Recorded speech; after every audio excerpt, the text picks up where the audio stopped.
On Midsummer night, for the first time in 40 years, the parish of Withyford had lost the right to wake Eunice Cottle, and Eunice Cottle sat up past midnight in her own kitchen, dressed for bed and wide awake, waiting for it to try. She had trimmed the lamp low out of habit. A birthroom lamp is kept low and steady, and a midwife's kitchen lamp learns the same manners. It burned small and even on the table, a flame the size of readiness. The bag stood packed under her chair, where it had stood packed since the year the chair was new. Her boots waited beside it, side by side, toes to the door. 40 years, more than 14,000 nights of it, under the possibility of a knock, if anybody cared to do the sum.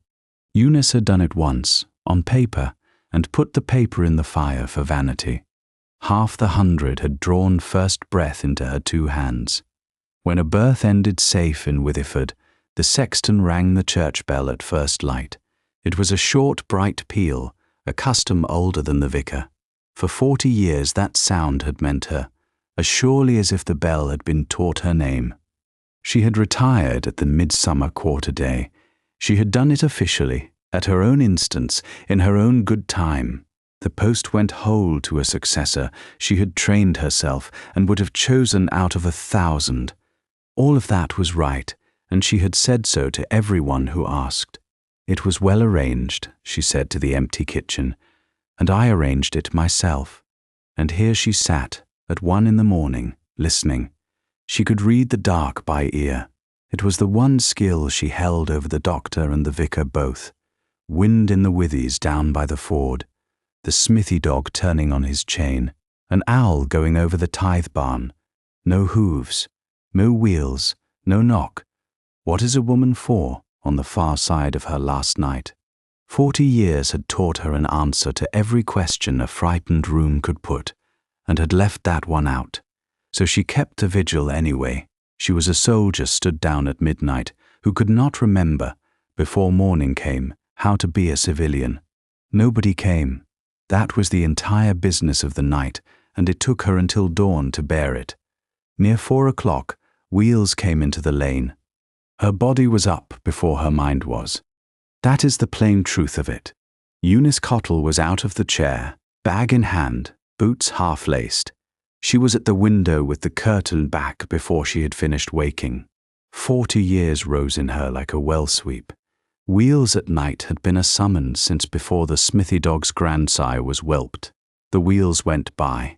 They went by at a good pace, away west, toward the far end of the village. The new midwife's cottage stood down there, with a lamp coming up in it that very minute, presumably. The sound thinned, crossed the ford, and was gone.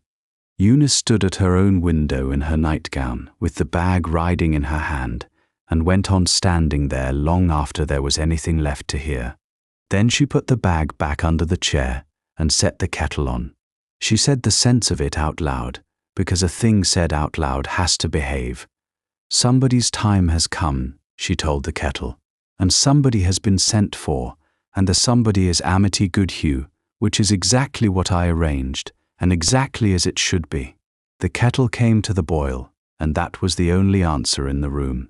Well, said Eunice, it is one thing to arrange a thing, it is another to hear the wheels go by. At full light, the bell rang. The short, bright peal, the safe birth custom, 60 strokes rolling down the one street and out over the withies. That sound had meant her, mornings past counting, 40 years running.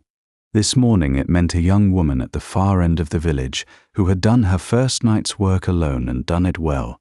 Eunice stood in her kitchen doorway and took the sound the honest way, all 3 of it, in order. Proud first, her pupil, her teaching, her own hands at one remove, and the pride came up hot and true. Relieved second, mother and child safe, which is the only score the trade keeps. And third, underneath, where she had the decency to keep it. Devastated. The bell had rung all her life for the work. This was the first morning it rang to tell her the work went on without her. Need ends when the work ends. Want has no retiring age. Eunice Cottle knew the first sentence by heart that morning. The second she had yet to learn. 9 miles east, at Sundridge Park, the same morning was being dealt with in a different key. Breakfast at the hall was laid for 2, and the business of 11,000 acres came to the table with the post. All of it went past the older man without pausing, to the younger of the 2 men sitting there. Sidney had been master of the working estates since Lady Day. The bailiff's papers came addressed to him, and the steward waited on his word about the long meadow drainage. He was 40 that February past, capable, kind, and very good at it, and his father had made him so on purpose and was glad of it. His father sat at the head of his own table with his hands empty on a newspaper he was not reading.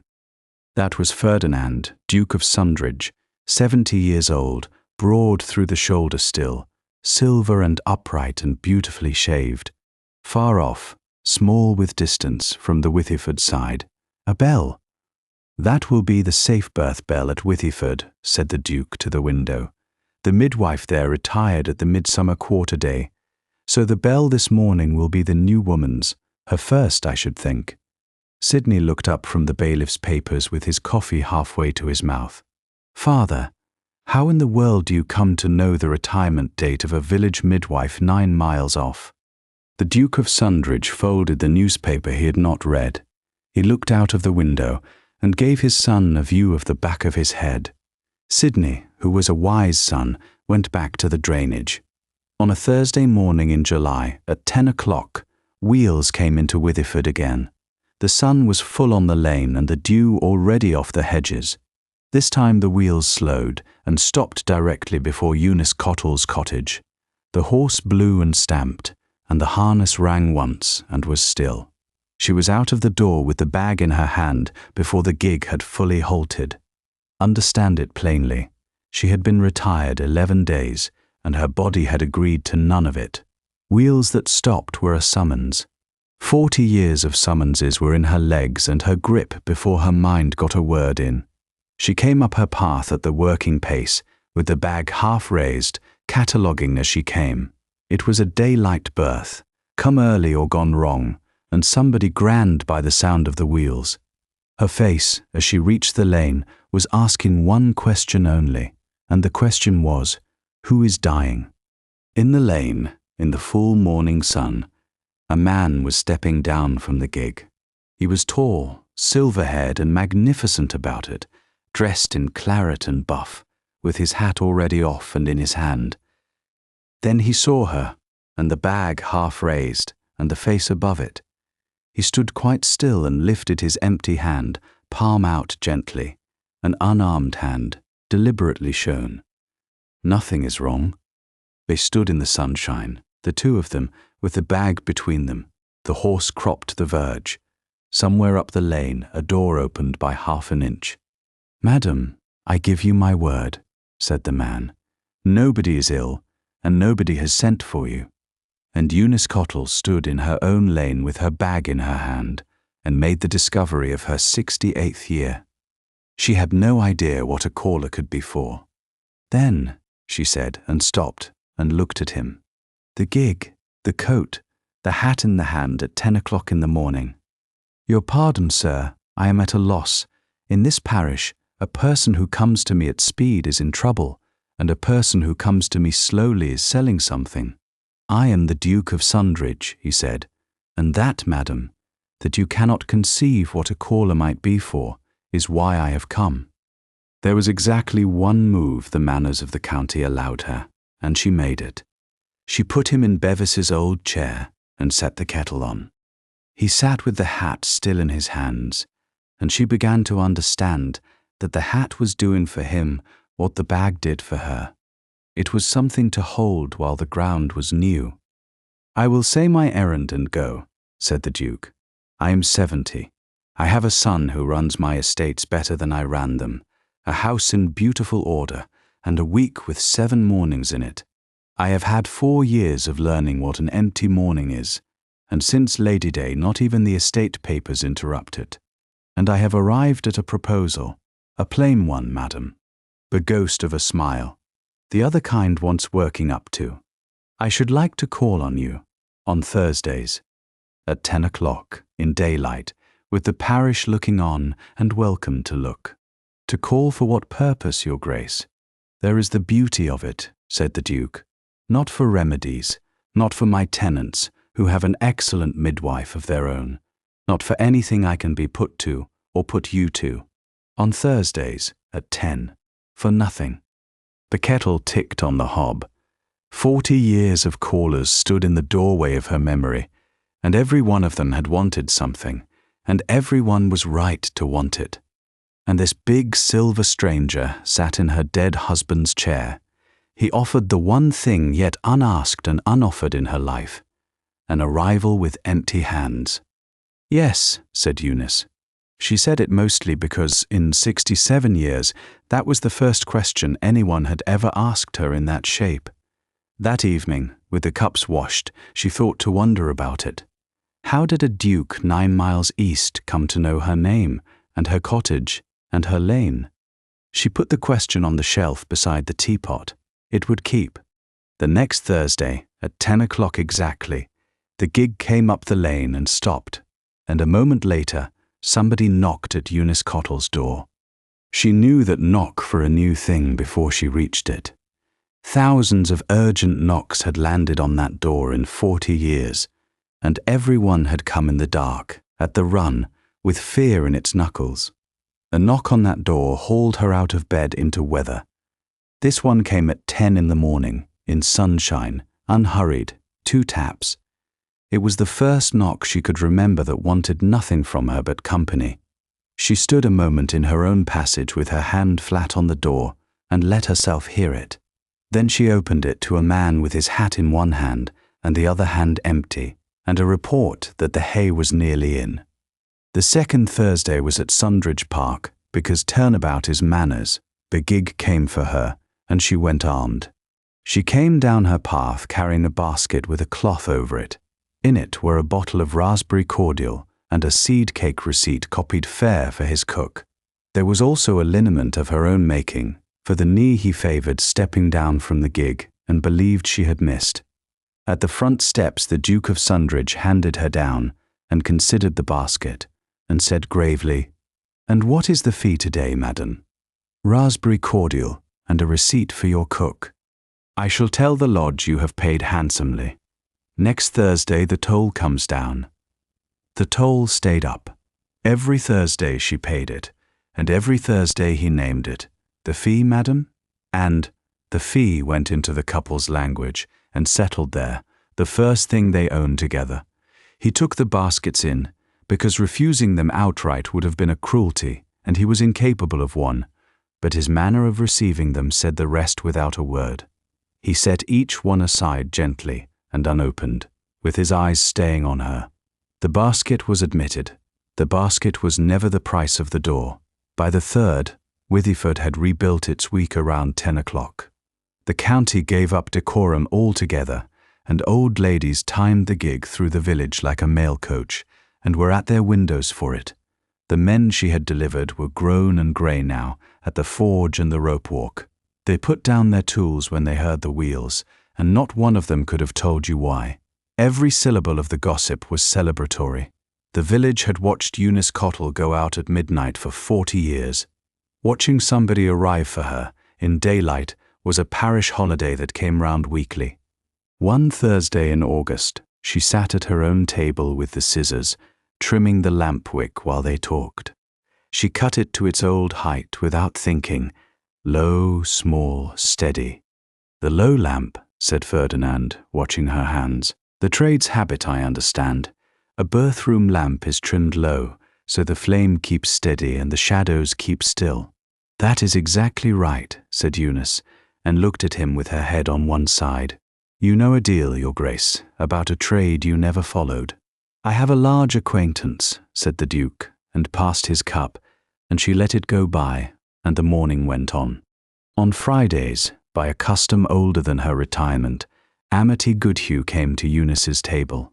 Amity was 33, small and strong and tireless, with near black hair, quick dark blue eyes, and the fresh high colour of a woman who walks everywhere fast.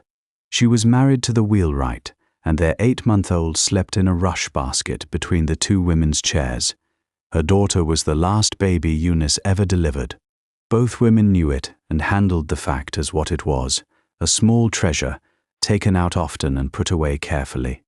"The miller's young wife," said Amity over the teacups. "First child, due at Michaelmas, carrying so high she's frightened of it, and her mother frightening her worse. I've listened, and all's well.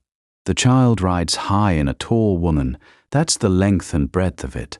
But she frets in the dark, and I'd have your judgment, because you brought her mother to bed of her and the family bank on you like the funds." "Then spend me," said Eunice. "Tell her from me that I carried her mother through the same fright in the same month, and say the words plain and often. All is well. A frightened first mother wants the same sentence at every visit. The sameness is the medicine. And get her mother out of the room when the time comes. Set her to boiling water. Boil anything. Boil the kettle dry if it keeps her on the stairs. And if the fretting wins some evening regardless, then you send round for me, and I come as your colleague, at your asking, and we let the pair of them watch two calm women sit down together until the fright is ashamed of itself. Fright cannot argue with a woman who has taken her bonnet off. You know that better than I ever taught it." Amity laughed and wrote it in her head, and the two midwives sat on in the warm kitchen with the baby breathing between them. The hour cost her every week. Eunice gave her judgment, warm and exact, and handed it over, and stopped, and the stopping was the discipline. For 40 years, every morning of her life had a next thing in it, and the next thing was now Amity's, all of it. So she advised when asked, and went to a bedside only when bidden. The discipline cost her something every single week, and every single week she paid it promptly and in full and without discussion. The pupil was excellent, and she said so, that Friday, to the pupil's face. "You have the hands, and you have the sense, and now you have the county. It is in the right keeping." Amity, who weighed the same thing every week from the other side, said, "It had better be. Everything I know came off this table," and reached down her cup, and the matter stood. Eunice's birth book stood on the dresser above the two women, spine out among the crockery. It held 40 years of attended births in one fat quarto, and it was closed. It had gone up onto that shelf on the quarter day, and there it stood. One more thing was settled that August, privately, and Eunice settled it herself. There was a week when she caught herself at the glass. What could a man with a park 9 miles long want at a carrier's widow's table? The doubt got the answer her patience had always got. She had spent 40 years telling frightened women, at their worst hour, that they were worth sitting up all night for. She had meant it every time, and she declined, flatly and professionally, to make herself the one woman in the parish the rule passed over. Thursday stood. All that late summer and into September, the county enjoyed the pleasantest spectacle it had known in a generation. It was a courtship conducted entirely in daylight, in full view, between two people past pretending it was anything else.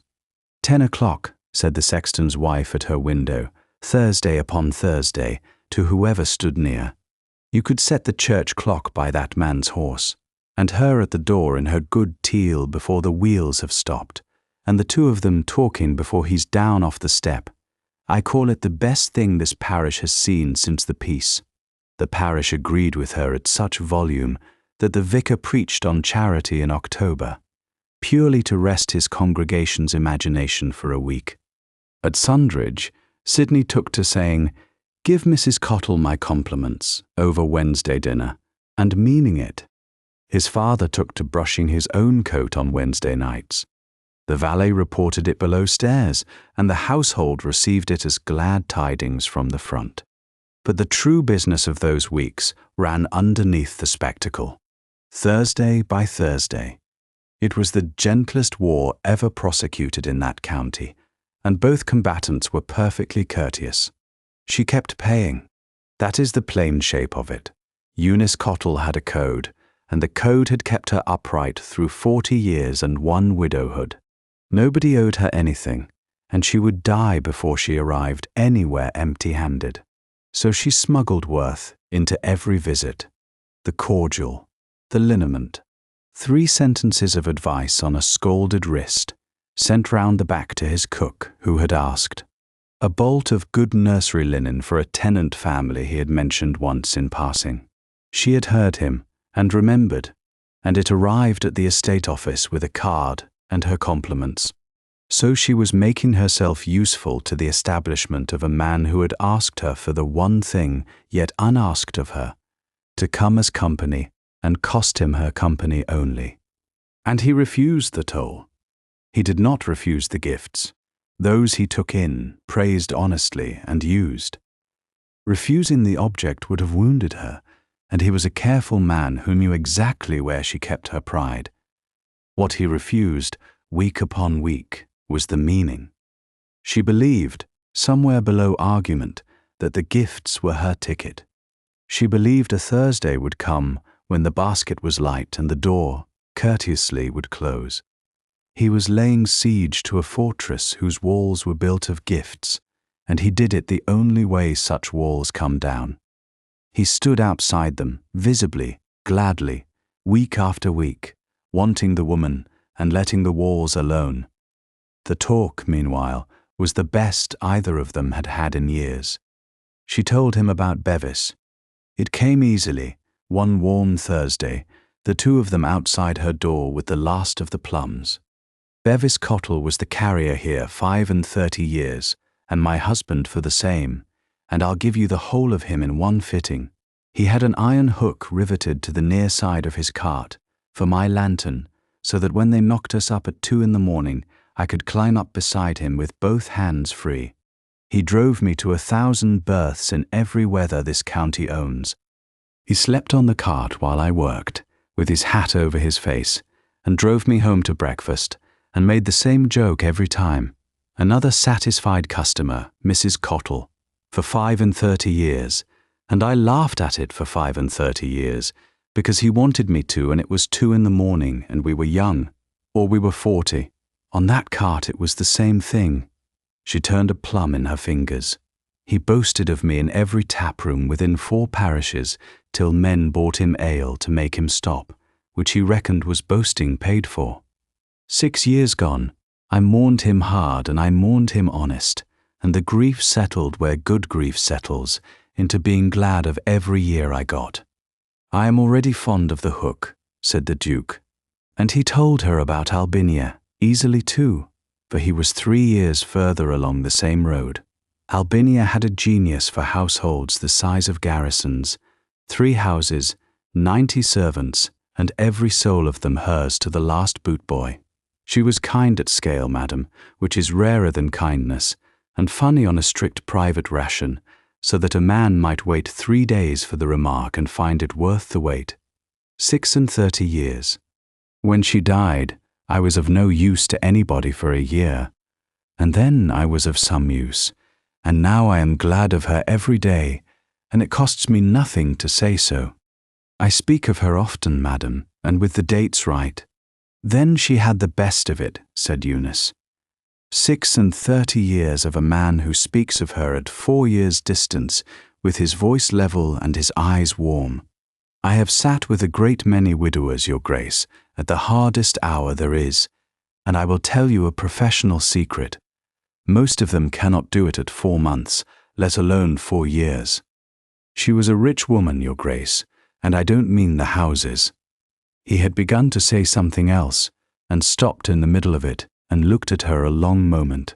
Whatever it was, he put it away. The morning went on quieter than it began, and better. They were past pretending the Thursdays were a curiosity. Her hand went to his sleeve now when she laughed. The walk from her door to the gig, 11 steps, had begun to take a quarter of an hour. In the morning room at Sundridge there was a long table with a county map on it.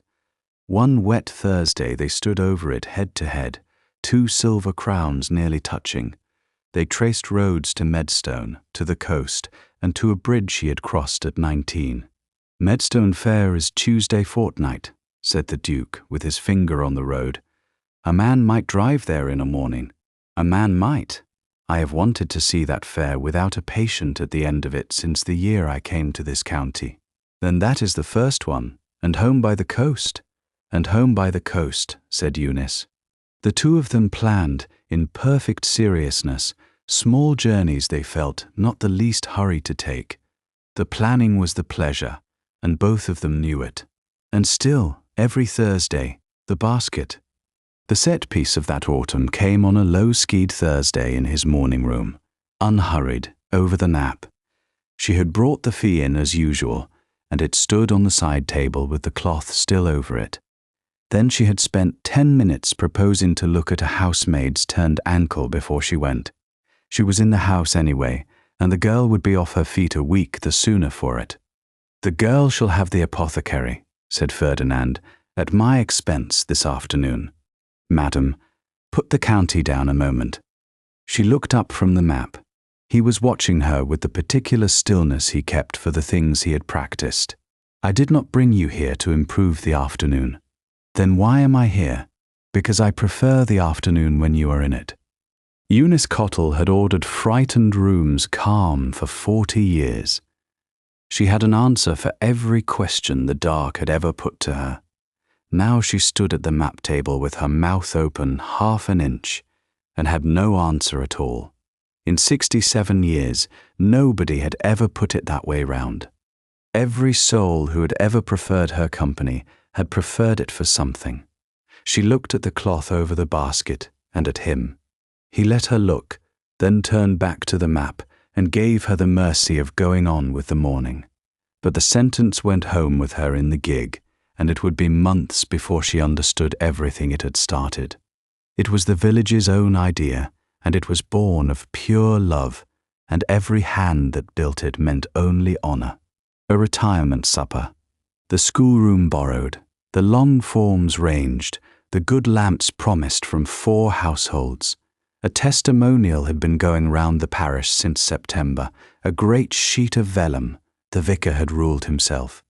The names on it were the names of the born. The grown men and women Eunice Cottle had pulled into the world, signed under the year she had done it. The sheet came back with 240 names, and more promised from the next parish. The vicar had to rule a second sheet. Amity Goodhue was to give the speech. She rehearsed it walking her rounds, out loud, to the hedges. She meant every word of it so thoroughly that she made herself cry twice on the Medstone Road. And Eunice, being constitutionally unable to be honoured sitting still, threw herself into being useful to her own tribute. She lent the wash-copper for the ham. She sent the seed cake receipt to 3 kitchens with notes on the oven. She offered, in all seriousness, to help serve. "You will sit," said the eldest of the 4 matrons, taking both her hands, "at the top of the room, in your good gown, and be waited on if we must hold you down by the shoulders to manage it. 40 years, Mrs. Cottle. Let the parish carry the dishes." So she went home and pretended for 6 weeks that she had heard about none of it. A whole county proposed to fete a woman for 40 years of service, and the one contribution she could not make to the evening was the one they wanted, to sit still at the top of the room and be loved with her hands empty. The Thursday before the supper, she tried. She had decided it in the night, plainly. He had asked her from the first morning to come for nothing. She had not once done it, and this Thursday she would. She dressed with care. She walked out of her door with both hands free and got as far as the bend in her own lane, halfway along, a little more. There she stopped in the middle of the road, in the October morning. Her hands swung free at her sides, and her whole body objected. She could not do it. Her feet would go forward, the woman would not. Standing in her own lane, she saw the front steps of Sundridge Park, and saw herself arriving on them with empty hands. Then something 40 years deep turned her round, something older than that. It lived down in the child who had carried eggs to every house that ever asked her in. She went back. She packed a basket, plum preserve, and a paper of horehound for a cough he did not have. She was 3/4 of an hour late to Sundridge, the only time in 4 months of Thursdays. He came down the steps himself when the gig turned in, as had become his custom, and he was smiling. Then he saw the basket, and the smile went out. It was the only time his face ever fell in front of her, and she saw it fall, and neither of them ever forgot it. He stood on his own steps and looked at the basket. 16 Thursdays running, that woman had been asked to come as herself and count that as plenty. When he spoke, it was very low, and it was the joke, and there was no joke left in it. The fee, madam, was never yours to pay. She stood in the drive with the handle in both hands. He took the basket from her gently and gave it to the footman, and gave her his arm, and let the matter rest. The morning was a quiet one, and the gig took her home early. The friction between them stood at full temperature now, out in the open, and it was made entirely of love on both sides. It was still live and unresolved 4 evenings later, as she dressed for her own supper. The schoolroom had never held so many. Forms, passage, and doorway were packed, and the windows stood open so the yard could hear. 4 households' best lamps burned down the long table, and the ham was pronounced the finest in living memory. Eunice Cottle sat at the top of the room, being loved, in deep teal silk with gold thread at the cuffs. It was the first time the county had seen her out of working wool. The room made a sound when she came in. The Duke of Sundridge sat halfway down, among the farmers, by his own arrangement. This was Withyford's evening, and he knew it, and he ate the ham and passed the dishes, and was, all evening, exactly the right size. They stood up one by one, the born. That was the vicar's notion, and it was a beautiful one. The grown men and women she had delivered stood in their turn to name themselves and their year. The smith went first. "Year 17, he said, and sat down. He had been her hardest night of that year. Then the miller's wife, and both her sisters. A rope-walk foreman came 11 miles to say his name and sit down again scarlet with the effort. It went on for the better part of an hour, name after year after name, the parish saying her life back to her. Eunice sat through it with her spine straight and her eyes bright and her hands, for once, folded and still. Then Amity Goodhue stood, and the room went quiet for her, because the room loved her too. She spoke plainly and from memory of 8 years as a pupil at Eunice's elbow and of nights on the Medstone Road. She spoke of the first birth she ever attended alone, and of the note waiting for her at home after it, which she still had. She said, "Everything I know this woman put into my hands. There is my speech, if you want it short. Every mother in this parish sleeps easier for what this woman spent 40 years learning and 8 years teaching, and I stand here in shoes I know the size of, because she stood in them first." And then, glowing, she turned and nodded, and 2 of the matrons brought out the gift. It was a lamp, a silver lamp, real silver, subscribed by the parish entire and beautifully made. Around its base, in a fine running hand, went the engraving the committee had weighed and chosen and been proud of, to Mrs. Cottle, who was 40 years the light of this parish. The vicar gave the engraving out to the room, to applause, twice. Eunice sat quite still, in the warm centre of her own funeral. Every word was true, and every heart in the room was full. The lamp was chosen with love, and the past tense came into the engraving honestly, because a testimonial looks backward. That is exactly what made it unbearable. She heard 40 years pronounced complete. She heard herself handed over, gleaming, to the people who would remember her.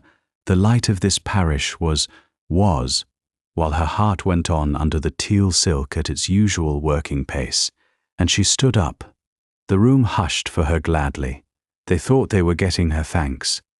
"You are all speaking of me in the past tense," said Eunice Cottle, quiet and level, "and I am sitting 10 feet away." The silence came down like weather. She watched the faces of people she had served for 40 years open with hurt and bewilderment. Then shame arrived on top of grief, for they had done it in love, and she had wounded them at their own feast. She knew both things at once, and could repair neither with the room watching. So she gathered her shawl and said, "Forgive me. The ham was the best I ever ate," and went down the length of the schoolroom alone. At the door she met a knot of latecomers just arriving. They were well-wishers from the far parish, knocking cheerfully at the jamb and calling her name with their faces shining. Here was the knock come for her at last, at the worst minute of her year. She got through them with a nod she would be ashamed of for a fortnight, and went out into the dark. Behind her, in the schoolroom, the Duke of Sundridge rose from among the farmers, put on his hat, and followed her out. Nobody stopped him. It would not have crossed a soul in that county to try. He caught her up in the school lane under the first stars and fell into step beside her. He had the sense to say his one thing, and then to be a man walking. "I'll see you home, madam. There is a moon, and it is 3/4 of a mile, and I will not say one word you don't ask for." They walked, the lane going down between dark hedges, their breath standing in the air, the schoolroom noise fading behind. He did none of the things a lesser story would have sent him to do. He did not tell her the parish still needed her. He did not scheme up some post or committee and hand it to her for a restorative. He offered his arm on the rough patch by the pound and took it back after. He let her break the silence, which she did all at once, stopping in the middle of the lane. "I am ashamed of myself, and I will make it right with them, and that is the least of it." She was looking straight ahead, at the dark. "The true part I will say to you, because you are the only soul in this county who came to me for nothing, and so the only one I can afford to say it to." Her voice stayed level all the way through, which made it worse. "I know how to be needed. I do not know how to be wanted. I have had 40 years of the one and 16 weeks of the other, and the 40 years won tonight, and they will keep winning, and a man ought to know what he is calling on before he spends another Thursday on it." The Duke stood in the lane and heard her out. Then he said, "Then I shall have to want you patiently." Her shoulder began the small motion of a woman putting a kindness off herself, and he did not let her finish it. He took off his hat, as he had at the gig that first morning, and said, "I am going to tell you now what I have owed you since July. You asked me once how I knew a deal about a trade I never followed, and I let it pass, and you let me let it pass. It is time you had it. It is a story about your trade, and my wife, and a lamp, and it is 40 years old this year." The lane was still. Far off a dog spoke once and gave it up. 40 years ago last February," said Ferdinand, "the snow came down on this county for 11 days without pity. My son had given us notice he was coming a month before his time. The London man, an accoucheur engaged at 90 guineas, was a month away by the calendar and further than the moon by the roads. My father's steward rode to Withyford through drifts as high as the horse and brought back the new midwife. She was 27 years old. She had held the post since the autumn. She came into that great cold terrified house in a borrowed coat, calm as a wall, and the night turned and settled the moment her boots were on the stairs. Albinia's time was long, and it was hard. I was 30, of less use than the fire irons, and I was in the passage outside that door wearing the carpet through. And at some black hour past 2, the door opened, and the midwife came out, to the husband, mind, whom every soul else in the house was stepping around, and looked at me, and took my measure to the inch, and put the lamp into my hands. She said, "Hold it steady. Holding the lamp is the whole office of the man in the passage, and I have never yet lost a husband who held the lamp." So I held it, 2 hours, 3, level, at the door's edge, where the light fell through to the bed, and the flame troubled no one. It was the first work anybody had trusted me with since the thing began. And through the door I heard your voice, all that night, low and even, The same few sentences round and round, and one of them I could say in my sleep to this day. Slow breath now, my dear. Babies are born on the breath, not on the fright. Sidney was born at dawn. Albinia lived and thrived, and had 36 more years, and I have thanked your craft, and the turn of the weather, and God in that order, every February since. You drank a cup of tea standing, told me my son had a good loud opinion of the cold, and went home in the steward's sledge. And I have known since July that you did not remember me. I watched you not remember me, in your own lane, with your bag in your hand. They had stopped walking. Eunice stood in the frost with 40 Februaries turning over in her, and found the storm. She had it whole, the drifts, the borrowed coat, the cold stairs, the long fight, the girl in the bed who was a duchess, the child at dawn, the mother's face. I remember your wife, she said slowly. I remember the child. I do not remember you. No, said the Duke of Sundridge, and it came out warm as a banked fire.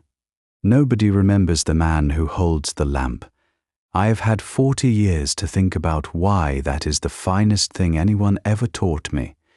She began, appalled, her hand coming up, to apologize, and he laughed, and the laugh stopped her better than argument. Madam, you have delivered thousands of husbands out of that passage. I was one. That you forgot me is the proof the teaching was true. The office is the lamps, and the man is only the bracket. But I never forgot. I have stood in one passage or another all my life. Parliament is a passage. A great estate is a passage, if you hold it for your son. And every useful thing I did in either, I did on the same instruction. Be present, hold steady, ask for nothing. My wife lived by what your hands knew. But I have lived, madam, these 40 years and the last 4 especially, on what you put into mine. That February told me where to knock. It is not why I kept returning. Gratitude brought me to your lane. The woman I found there brought me back. Eunice needed it plain, and plain is how it came to her. The retirement date, known to the day. The low lamp, the Thursdays at 10, for nothing. He had not invented that courtship. She had taught it to him in a passage 40 years ago. Presents without hands. He had carried it all this time, and now, at the 1 hour of her life when she could not hold her own lamp, he had walked in and held it for her. At her door he bowed over her hand and said, "Thursday, madam," and drove home under the moon. And Eunice Cottle sat a long time by her own low flame before she slept, but she did sleep. She went back to the schoolroom herself, on the Monday, on foot, carrying the silver lamp. The committee were there, the 4 matrons and the vicar, taking down the last of the evening, and every back straightened when she came in, braced for wounds. Eunice set the silver lamp on the table, and she had walked 3/4 of a mile to say her piece, and she said it kindly. You honored 40 years, and the 40 years deserved every word of it, and I am prouder of that sheet of names than of anything I own. The past tense was nobody's crime but Grammar's. She turned the lamp so the engraving caught the light. But a lamp on my dresser is an ornament, and this parish taught me better. Hang it here, on the wall bracket, where the winter classes meet, and let it be of use. That is the best rest a lamp gets. The vicar hung it up himself, that hour, on the iron bracket by the master's desk. Go into that schoolroom of a winter evening now, and the light the winter classes work by says was around its base. The woman it names walks past the windows most weeks, thoroughly alive, and the village finds the arrangement entirely satisfactory. Amity came to her at the door as she left, and the 2 women looked at each other. Amity, being Amity, went straight at it.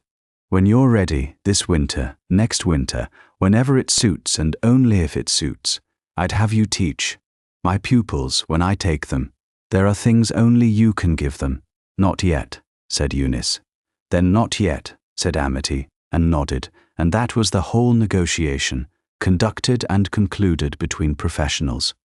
And on the Thursday, Eunice Cottle walked out of her cottage with both hands free. It was a bright, cold morning, with the last leaves coming down the lane. This time the woman went with the feet. She was aware of her hands, all 9 miles, empty and folded in her lap. Then the gig turned in, and the Duke of Sundridge came down his steps and saw her hands, empty and folded, and carrying nothing at all. And Eunice watched a patient man come to the end of his patience, in the happiest way she had ever seen it done. "And what is the fee today, madam?" "Nothing at all." "At last," said the Duke, and his voice did him no credit at all as a man of consequence. "Come in." The gale came up the valley on a Tuesday deep in November, and by dark it was tearing thatch and laying hedges over. At the Tickner cottage, on the far side of the ford, a first birth had gone long. Amity Goodhue had been there since noon. Amity was equal to that room, every hour of it. The labour was long and hard, and long hard labours are the trade. She had the mother walking, while walking helped, and resting when resting served. And she had the fire right, the water on, the room ordered. There was never 1 minute of that night when the business was beyond her. By 11 o'clock the trouble was too much room and too few hands. There was a first mother in the long middle of it, wanting steady voices. And there was the mother's own mother, old Mrs. Hurrell, tall and white-haired and frightened beyond her own governing. She stood asking the dark birthroom door questions that were fraying her daughter faster than the pains were. So Amity did the excellent thing. She knew what the night needed and sent for it.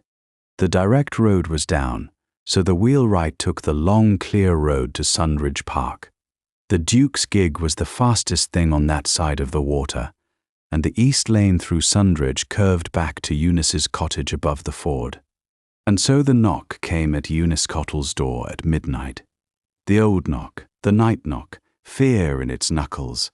She had the door open inside her 3 minutes, dressed, boots on, bag in hand. The Duke of Sundridge stood on her step, with the storm behind him. "Mrs. Goodhue asks for you at the Tickner cottage." Her words were, "Everything is in hand, and I want her. I'll drive you myself." He drove her through the gale, steady, and at the Tickner door he handed her down. Then the Duke of Sundridge went into the little cottage's passage, took off his dripping hat and stood, present, out of the way, asking for nothing. He declined the one dry chair and stood where the light from the birthroom door fell past him, his old post. Amity met Eunice at the birthroom door, mid-crisis, sleeves rolled, entirely in command. She asked her teacher for the one thing the night was actually short of. "Hold the lamp for me, and sit with old Mrs. Hurrell. She's frightening her daughter." That was the full commission, and Eunice Cottle took it as it was given, professionally. She sat with Mrs. Hurrell on the kitchen settle and held the old woman's cold hands and talked low and even. "You and I sat up such a night as this 26 years back," said Eunice. "The night that girl in there was born, and you did what she is doing now, and did it well. It has happened before, Mrs. Hurrell, and it came out well before." And the old woman held on to her hand and believed her, because everybody always had. And when Amity called for light, Eunice stood in the birthroom doorway, off the working floor, and held the lamp. It was trimmed low and steady, and the light fell exactly where the hands needed it, the office she had invented, handed back to her at last. And this time, on this side of it, it was enough. From the doorway, over the steady flame, she watched her whole teaching walk about the room in another woman's body. The breathing counted as she counted it. The cord knot tied with 2 turns and the tail tucked, a knot she had taught to exactly 1 person alive. The room ordered her way, window cracked an inch even in a gale, water within reach and out of the path. And at the worst minute, deep past 3, when the mother's courage went into the wall, young Mrs. Tickner sobbed out from the bed, "Mrs. Cottle brought me into this world. She'll tell you." And Eunice said quietly from the door, "I did, my dear, 26 years back, in this very house, and the room steadied on it. Then Amity Goodhue bent to the labouring woman's ear. She said it low and even, word for word, in the voice of a woman who did not know she was quoting. "Slow breath now, my dear. Babies are born on the breath, not on the fright." The child was born a little before 4. A girl, loud and furious and entirely well. The mother was safe and asking for bread and butter within the hour. Everyone in that cottage was well, and the bell said so at first light. It was the second bell of her retirement, and the last. But the night had one more thing in it. At the kitchen table, with the storm going down and the kettle on, Amity Goodhue opened her own birth book. It was the working register, rust-backed, 4 years thick, and she dipped the pen and signed the night in. Her hand, her name. The Tickner girl was entered for good in the book of a midwife called Goodhue. Eunice watched from the settle with the lamp still burning by her, and took the one clean second of hurt that honesty owes her. For 40 years, that line would have been hers. 1 second, then the hurt turned over and showed its other face. Her legacy was standing at that table, signing. She had spent 8 years pouring 40 into a younger woman, precisely so that this page would one day carry this name. The proof of a teacher is the pupil's signature. She had taught the county its next 40 years, and those next 40 years had just delivered their first Tickner, beautifully, in a gale, and signed for it. In the passage, going out, she passed the Duke of Sundridge. He was hat in hand, coat still dark with rain, on his feet by the door where he had stood the night through. He looked down at her and said quietly, the verdict of the night. "You were in every hand in that room." The Thursday after came up gold and cold, the valley rinsed clean by the storm. At 10 o'clock the wheels stopped in the lane, and the knock came, 2 taps, and Eunice Cottle opened her door to the Duke of Sundridge, hat in hand. Something about the set of him told her, before a word was said, that the hat had been practised at. She stood back to let him into the kitchen, and he came in and declined the chair. "You'll take tea at least." "Presently, madam. How do you find yourself since Tuesday night?" "Tired in the good way. Amity sent word up yesterday, mother and child thriving, and the child feeding heartily. And I find," she considered it honestly because he was owed honesty, "I find I was glad to be asked, and glad it was hers to sign, and both gladnesses will now stand in the same room without quarrelling. That is Tuesday's news, all of it." "It is the best news I have had in 4 years," said the Duke. "Then I'll say my piece, and I'll say it standing, if you'll allow it. A man should stand for the questions he has carried a long way, and I have carried this one 9 miles every Thursday since July, or 40 years if you measure it from a certain February, and I could not tell you which measure is the honest one." The kitchen was bright with the morning. The kettle ticked. Under the chair by the hearth packed the bag. "I watched you on Tuesday night," said Ferdinand. "I stood in that passage and watched you hold a lamp for 2 hours for another woman's triumph. I watched you sit with a frightened soul in a kitchen, and when the book was signed, I saw the second you took, for there is little a man misses from a passage after 40 years, and I saw you turn it into gladness by main strength, because the gladness was true, and you are the kind that gets to true at any cost. And driving home at dawn, I found I was done waiting on my own carefulness." He turned the hat once and set it down on her table, deliberately, a man putting down the last thing he was holding. "I am 70 years old. My work is given over. My son is a better master than I was. My house runs beautifully with both my hands in my pockets. I am, by every measure this county keeps, a man with no needs at all. And thank God, madam, because need retires. I watched mine retire at my own breakfast table, and I watched yours retire on a quarter-day. But I am come this morning about the thing that does not." He drew one breath, and it was the only unsteady thing about him. "I need nothing from you. I want the woman who answers the door." The clock on her dresser did its work in the quiet. "Yes," said Eunice. Then she crossed to Bevis's old chair and put both hands flat on the back of it. That was where she had stood to say the hard things for 35 years. She came no nearer than that, because what followed was business, and she wanted the width of her own kitchen for it. Each term went in quiet and final, a nail-driven flush. "Terms, Your Grace. The cottage stays mine, in my name. The settlement is drawn and waiting at Medstone for both our signatures and the trustees, so your lawyers may save themselves the argument. And we will sleep under this roof some nights of the year because I say so, and you will learn which nights by being told." His mouth moved. She was watching it. "I am on call to nobody. To the parish, to your family, to your household. Nobody. The bag lives on that shelf, up there.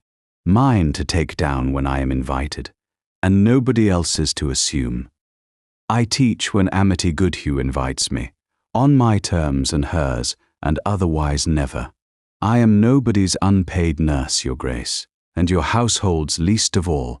The first footman who brings me his chilblains learns the way to the apothecary. And one thing more, and I will have it said now and kept always, what I am now, this, the woman at home in the morning, the woman with her hands empty. No soul under your roof or mine is ever to call it idleness. I have heard what that word does. I'll have it nailed to the wall by name." The Duke of Sundridge heard her out on his feet and answered her the way she had spoken, one at a time. "Yours, yours and in your name. Nobody's but yours, hers to ask for and yours to refuse. And the first footman who brings you his chilblains will be shown the road to the apothecary by me personally." He stopped there, and when he went on his voice had gone right down. "And that last word is not said under any roof of mine, madam, or under yours. If it is said, I shall hear of it, and the person who said it will not enjoy the remainder of the morning." "Then we are agreed," said Eunice. "Not quite.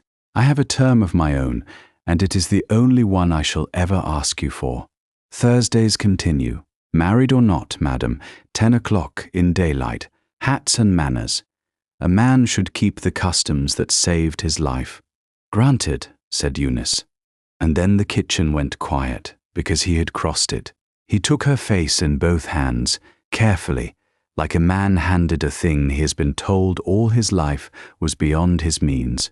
She got her fists into his lapels and settled the business from her own side. And the first kiss of her second life arrived on the far side of her terms, where it belonged. It was in no hurry whatever. They had both loved before, and both of them knew it, and both of them were glad of it. When it was over, she kept hold of his coat a while longer, and he let her, and the morning went on outside the window without either of them. It was Eunice who moved first. She stepped out of his arms, crossed the kitchen, and picked up the bag from under the chair. She took it in both hands, the way she had picked it up thousands of times.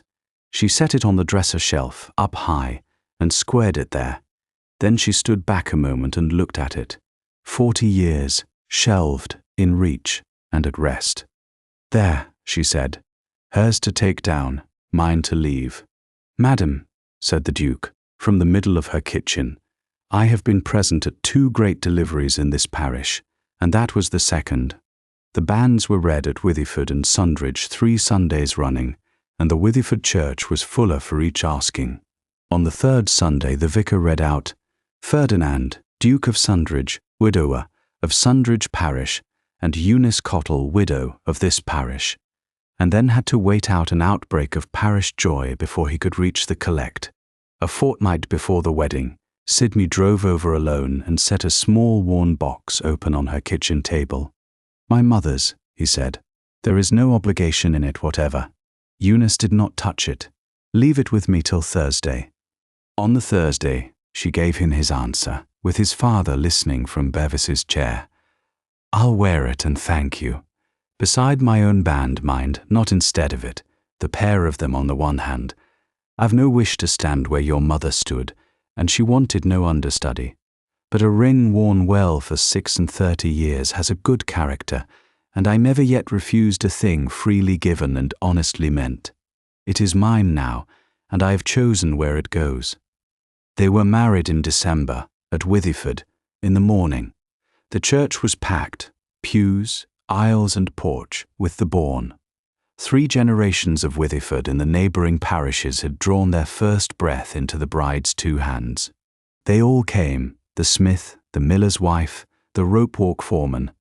There were mothers with the babies she'd delivered of mothers she'd delivered, and white-headed men who had been her hardest winters. The shining crowd of them sat on both sides of the aisle at once, because the usher gave up sorting them inside 10 minutes. It was the one genealogy that fills every pew on both sides, and she had delivered it. Amity Goodhue sat at the front with her daughter, the last baby Eunice ever delivered, in her arms. Sidney stood at the altar for his father, with the ring warm from his own hand, wordless and shining. He gave the Duke the ring, and the look of a son whose house has come right. He made not one speech, then or after, and the parish agreed it was the finest given that year.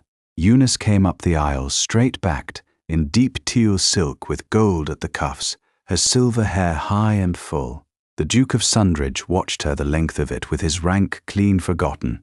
Then the vicar came to the words that make the thing fast. Albinia's ring went onto her hand beside Bevis's plain band, where she had chosen to put it. Above them the safe birth bell hung silent in the tower, custom being custom, but the ordinary peal that took its place afterward was rung, the ringers said later, somewhat harder than the ropes strictly wanted. At the wedding breakfast, the county sat 3 tables deep in the long room at Sundridge, and the bride arrived at her place famously and gloriously empty-handed. The Duke rose and put the old question before the room, gravely, for the last time. "Madam, the fee?" "Paid, your grace. 40 years in advance." And the room came down, and it was the smith who rose for the toast, glass high, her hardest night of the year 17. To her grace the Duchess of Sundridge, who heard every one of us before we could speak. "Fill up, neighbours, the born drink first." It was drunk standing, to the rafters. Months later, in the first mild nights of the new year, the Duchess of Sundridge lay asleep in her own cottage in Withyford. Her term was kept, and the Duke was beside her, when wheels came into the lane at midnight. 40 years rose in her body before her mind opened its eyes. It was old weather in an old campaigner, and there is not one grain of shame in it. Her breath changed, and her hand was moving, the night-shaped machinery of her turning toward the chair, the boots, the bag. And the wheels went by, west, toward the cottage where a rust-gowned young woman was already lacing her boots. And Eunice lay back down. She lay back down. That was all, and it was everything. For the first time, her body learned the new answer. The Duke was awake beside her. He had been awake since the first wheel rattle, and he was wise enough to hold his tongue. His hand found hers on top of the quilt and held it, steady, at the right height, which was the whole of his office, and always had been. They slept.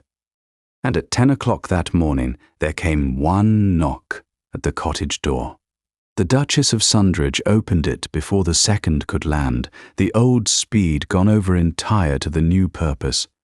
On the step was Amity Goodhue, with her daughter on her hip and last night's good news shining in her face. "All's well at the far end, and all's well everywhere," said Amity. "We were passing, and the day was fine, and this young lady has been asking for her Duchess all morning. We've come for nothing at all." "Then you'll come in," said the Duchess, "the pair of you, and be wanted." And Eunice stood one heartbeat longer in her own doorway in the morning sun, with the day arriving and her hands empty and all the rest of it, the kettle, the visit, the small perfect news, the Duke's step behind her in the passage, coming on exactly as it should. "Nothing is wrong," said Eunice Cottle to herself, quite quietly. "That is why the day may begin." The end.